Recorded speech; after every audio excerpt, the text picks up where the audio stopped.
Trigo. Mainit? Oo, mainit. Super init. Grabe init. Mainit? Grabe ang init. Mainit ba, Nes? Agang Christmas? Grabe, ilan nga yun, Ang agang Christmas? Oh my God! 230K! Grabe!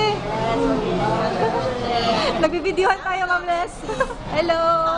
Ang check ko nandun kay Apps Manson. Power, B-Mobile, Team Royal Falcons. Wala, dalawa naman. Bangay. Woo! Lapit na kami sa Union Bank. Marami ng mga tao. Lahat yan prospect. Celebrity kami, celebrity kami. Celebrity kami. Ito sa Victoria Plaza. Yes. Hey, Ma'am Les. Hello. Ano masasabi mo, Ma'am Les?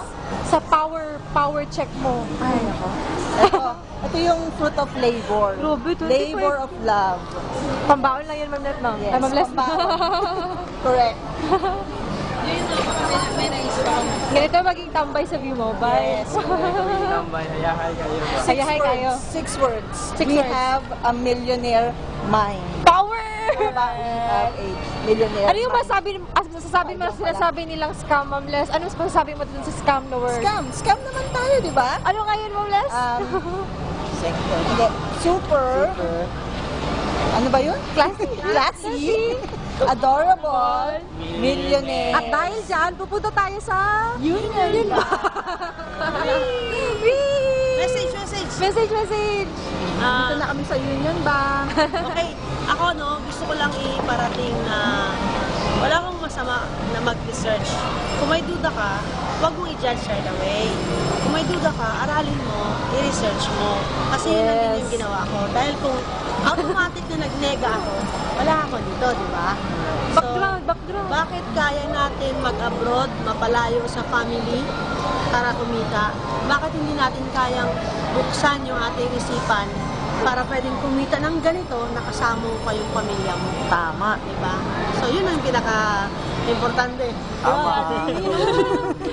Tapos, ang advice ko pa, especially sa mga, maraming mga obligations sa life. Tapos tinatanong ka, pag nagpo-post ka sa Facebook, tatanungin ka, tapos sabihin, bakit milyonaryo ka na ngayon? Ay, advice yan, hindi naman lahat ng milyonaryo, maliban lang pinangalak ka marami kang pera. Saan ka ba nag-uumpisa, di ba, sa wala muna, and then you go up. So, yung mga nagtatanong sa atin sa Facebook, kung mayaman na ba tayo, kasi milyonaryo na ba daw tayo agad, saan ba lahat nag-uumpisa, di ba? So, katulad din yan ng trabaho ninyo. Hindi naman kayo nag-apply sa trabaho ninyo na boss kayo right away. Kung meron man, siguro 1 to 5% boss right away. Pero the reality is, mas maraming mga nag-apply ng trabaho na nasa pinakamababa na posisyon. So, nung ginawa ko yung B-Mobile, ako yung nag-dictate ng gusto kong kitain. Ako yung nag-promote ng sarili ko. In just 4 months, at 256,000 ako na boss. So, kung regular na job yan, which is very noble, we have to be proud na meron tayong trabaho. Pero kung gusto mo na mag-promote ka sa effort mo, kahit anong gawin mo kasi sa 85 na job mo, fix yung salary mo. Yes. So, kung gagawin mo si B-Mobile, para sa'yo yun ang pag-promote ng income mo. So, I started first week ko 5,000. After 1 month, 20,000.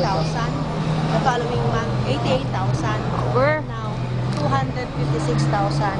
Less tax, 230,000. So, hindi ko yan kayang abutin sa dati kong trabaho, which is I'm a former city councilor receiving a salary of 30,000 a month. Yes. So, matapos na lang yung buong taon, 30,000 a month lang yan.